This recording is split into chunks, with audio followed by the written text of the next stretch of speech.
Terima kasih Anda masih bersama kami di Kabar Pagi pemirsa. Kami akan ajak Anda untuk bergabung dengan rekan-rekan kami yang berada di Biro TV One Makassar dan juga Biro TV One Medan. Di Biro Makassar ada Andi Kumala dan di Biro Medan ada Nofri Afandi. Namun kita sapa terlebih dahulu rekan kita yang di Makassar, Andi Kumala. Selamat pagi, Mala. Silakan dengan laporan menarik dari wilayah Anda, Mala.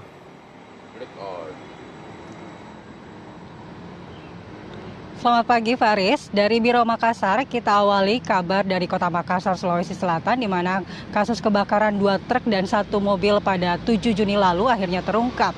Ternyata kebakaran tersebut sengaja dibakar oleh seorang preman di Kota Makassar, Sulawesi Selatan. Pelaku akhirnya ditangkap dan bernama Waldi berusia 30 tahun yang diketahui merupakan preman di sekitar. Awal kejadian disebut bermula saat pelaku meminta uang Rp3.000 kepada sopir mobil ekspedisi, namun tidak diberi. Pelaku akhirnya emosi dan merencanakan pembakaran. Sementara itu akibat kebakaran tersebut, pemilik ekspedisi mengalami kerugian hingga Rp540 juta setelah 2 kendaraan truk dan 1 mobil sedan miliknya terbakar.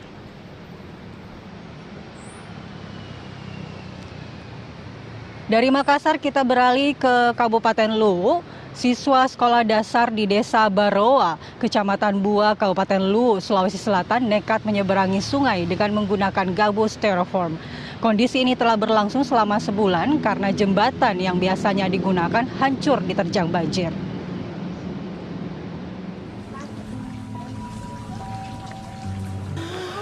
Beginilah aksi nekat sejumlah siswa SD di Luwu, Sulawesi Selatan saat menyeberangi sungai menggunakan gabus styrofoam.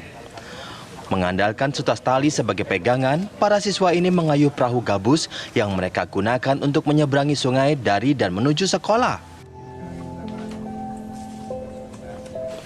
Menurut warga, bila tidak berhati-hati dan hilang keseimbangannya, maka sering para siswa ini tercebur ke sungai karena gabus yang mereka gunakan terbalik.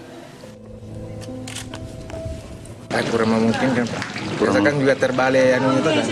Oh, kadang terbalik, Pak. Iya, ada yang perahu lewat, ada ombak, biasa agak oleng-oleng, biasa terbalik. Ini rusak karena apa ini?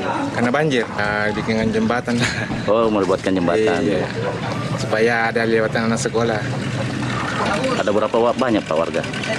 Ada banyak warga, ratusan mungkin karena biasa kan ada orang dari sana yang menyeberang juga. Ada keperluan di sana menyeberang ke sini. Untuk ke pasar juga? Iya, ke pasar juga.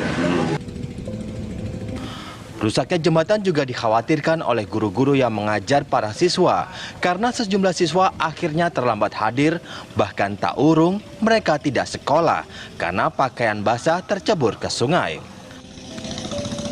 Mereka khawatir hal ini akan berpengaruh terhadap prestasi akademik, terlebih sudah masuk musim ujian sekolah. 3 minggu terakhir ini, Andita atas nama siswa saya kelas 5 itu setiap sepekan itu 3 kali terlambat dan bahkan tidak hadir ke sekolah. Padahal ini anak sebetulnya rajin, tidak pernah absen dalam hal belajar. Kalau belajarnya juga bagus ini anak. Cuman saya mau sekali tahu kenapa bisa dalam 1 minggu ini anak tidak hadir. Ada alasan di grup katanya basah bajunya, becek jalan. Tapi saya tidak serta-merta juga percaya karena mengingat juga Kak, ujian juga sudah dekat. Untuk ujian akhir juga sudah dekat sehingga saya cari tahu.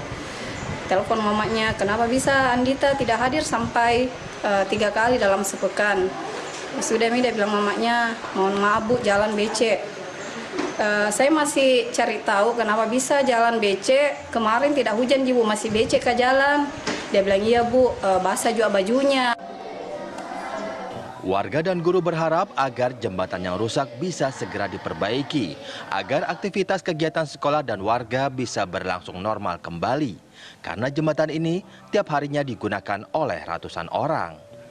Dari Kabupaten Luwu, Sulawesi Selatan, Haswadi Chandra Malonjo, TV One mengabarkan. Ya, Haris, itu tadi informasi dari wilayah Biro Makassar. Kita kembalikan ke Anda di Jakarta. Baik, malam menarik sekali siswa yang berjuang untuk menuju ke sekolah. Namun yang ingin saya tanyakan, apakah akses sungai itu hanyalah satu-satunya jalan menuju ke sekolah? Tidak adakah alternatif jalan lain untuk menuju ke sekolah itu malah?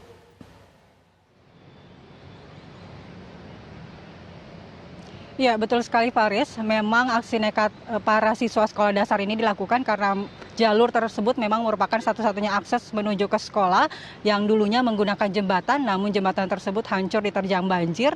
Dan setelah melalui jembatan tersebut memang siswa juga belum berakhir penderitaannya karena jalan yang harus dilewati dengan berjalan kaki ke sekolah juga merupakan jalan rusak yang biasanya kalau hujan dalam kondisi becek. Sehingga diharapkan dinas terkait maupun pemerintah setempat segera memberikan solusi agar para siswa ini bisa ke sekolah dengan nyaman.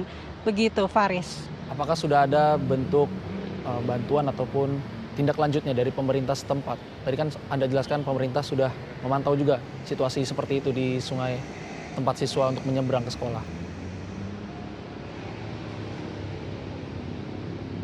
Iya, informasinya Bupati Luwu Basmin Mantayang sudah meninjau langsung lokasi tersebut dan meminta dinas terkait untuk segera mencarikan solusi agar tidak ada lagi siswa SD yang harus menyeberang dengan menggunakan gabus styrofoam menuju ke sekolah. Dan juga Bupati berjanji untuk memberikan sepeda kepada para siswa sekolah dasar di sekolah tersebut. Begitu Faris. Baik, apakah ada toleransi dari pihak sekolah kepada siswa-siswa yang telat? Karena memang aksesnya yang sulit untuk menuju ke sekolah.